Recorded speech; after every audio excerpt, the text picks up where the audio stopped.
లెక్స్ Friedman అని ఇతను ఒక ప్రముఖ పాడ్కాస్టర్. పాడ్కాస్ట్ అంటే మీకు తెలిసే ఉంటుంది, అప్పట్లో ఐపాడ్ అనేవాళ్ళం చూసారా. సో అలాంటి ఒక డివైస్. కానీ పాడ్కాస్ట్ అని అన్నప్పుడు ఏంటంటే మీకు ఒక ఇంటర్వ్యూ, ఇప్పుడు మీకు చూడండి రేడియోలో ఇంటర్వ్యూ ఇస్తారు చూసారా, ఆ టైప్ ఆఫ్ ఒక ఇంటరాక్షన్. ఇప్పుడు ఏం చేస్తున్నారు అంటే ఇంటర్వ్యూస్ని వీళ్ళు రికార్డ్ చేసి యూట్యూబ్లో కూడా పెడుతున్నారు. సో పాడ్కాస్ట్ అన్నప్పుడు ఇంటర్వ్యూస్ని కూడా ఏంటి డిజిటలీ ట్రాన్స్మిటెడ్ ఇంటర్వ్యూస్. అలాగా ఇతను లెక్స్ ఫ్రైడ్మ్యాన్ ఏం చేశాడు, నరేంద్ర మోదీ గారి యొక్క పాడ్కాస్ట్ అనేది ఇతను టెలికాస్ట్ చేశాడు.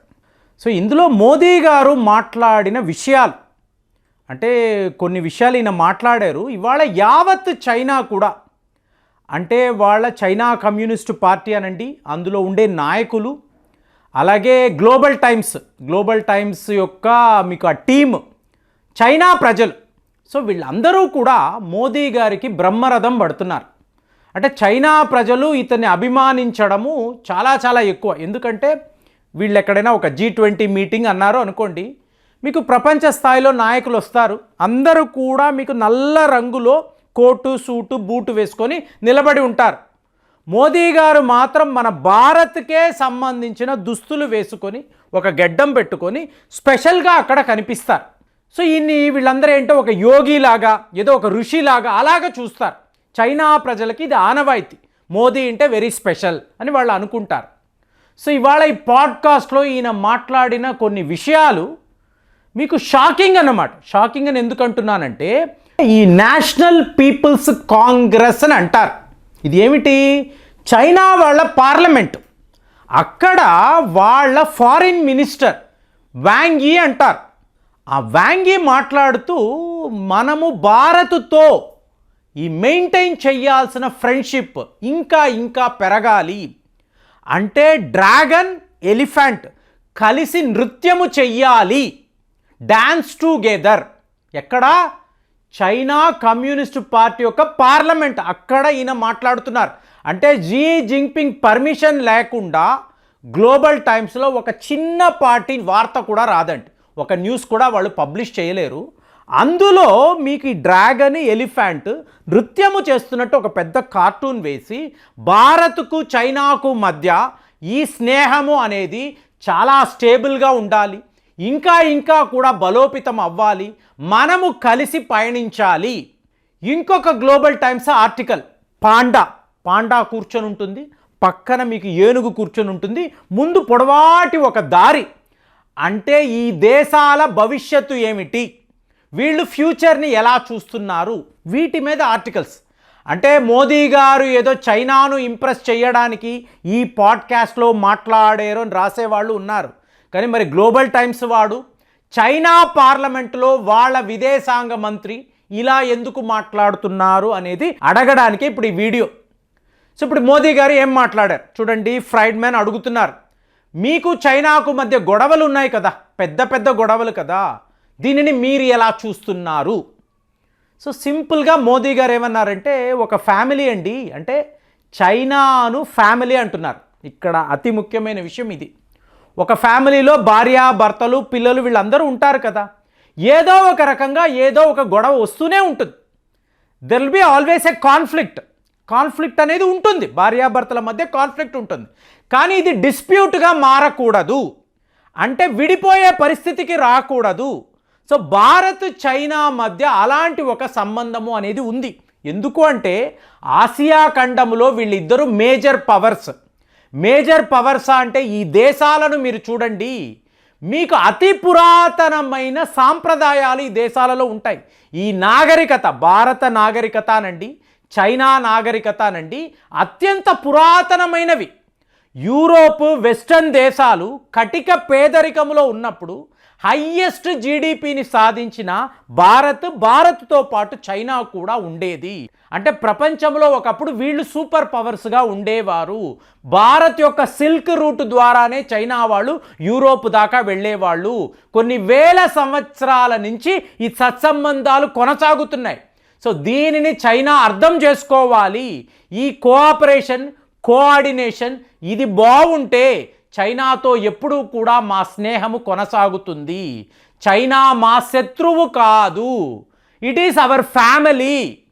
సో మోదీ గారు ఇలా చెప్పేటప్పటికి ముందు ఆ పాడ్కాస్టర్కి అర్థం లేదు. అంటే చైనాని ఈయన తిడతాడు, క్రిటిసైజ్ చేస్తాడు, వాళ్ళు 2020లో చాలా దారుణాలు చేశారు, మా సరిహద్దుల దాకా వచ్చారు, ఇవన్నీ ఈయన మాట్లాడతారని చెప్పి అనుకున్నారు.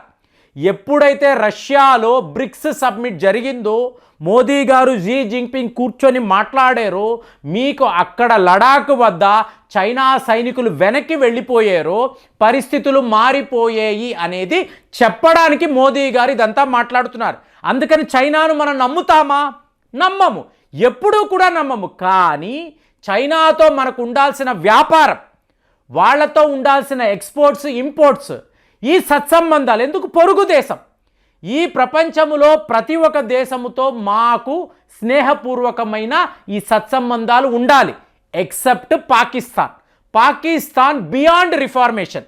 పాకిస్తాన్ని ఇవాళ మీరు ఏమీ చెయ్యలేరు, వాళ్ళలో ఎటువంటి మార్పు తీసుకురాలేరు. కాబట్టి పాకిస్తాన్ అనబడేది మా శత్రు దేశం.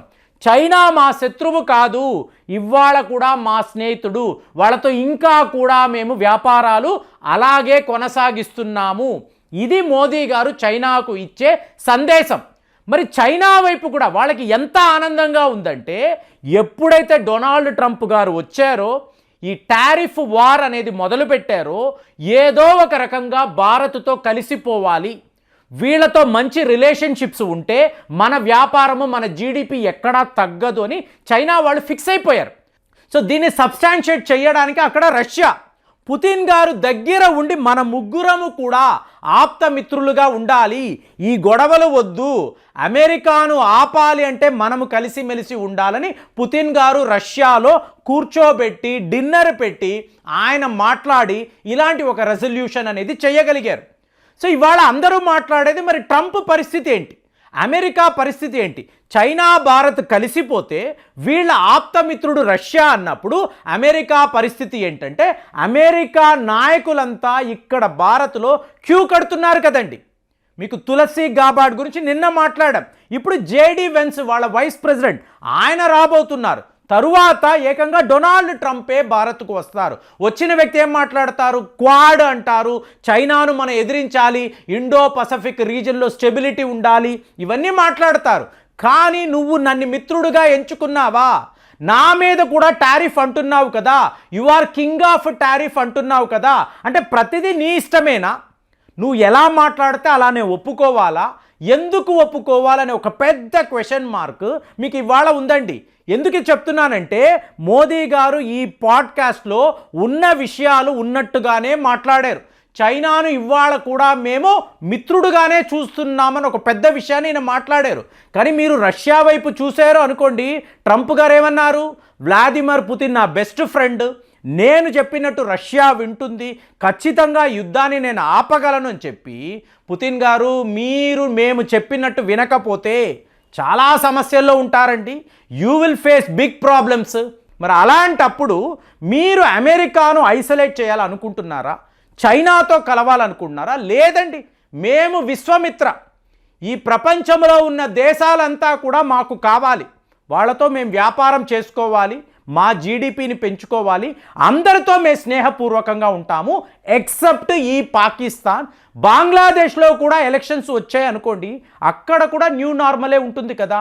అలాగా ఈ ఉద్దేశంతో మోదీ గారు ఈ పాడ్కాస్టర్తో మీకు చైనా గురించి మాట్లాడారా? సో ఇన్ని విషయాలు మొత్తానికి చైనా వాడు మన దారిలోకి రావడం కాదు, అక్కడ నివసించే ప్రజలు, వాళ్ళ నాయకులు మోదీ గారు అద్భుతంగా మీరు ప్రసంగించారు, అద్భుతమైన విషయాలు మాట్లాడారని చెప్పి వాళ్ళు ఎంతగానో చెప్తున్నా కదా, బ్రహ్మరథం పట్టారు అని చెప్పి మీకు వార్తలు. మరి మోదీ గారు ప్లే చేసిన ఈ ట్రిక్ను మీరు ఎలా చూస్తున్నారు? చైనా వాడు మన దారిలోకి వచ్చాడా? కామెంట్స్లో రాయండి. మళ్ళీ వచ్చే వీడియోలో కలుద్దాం. జై హింద్.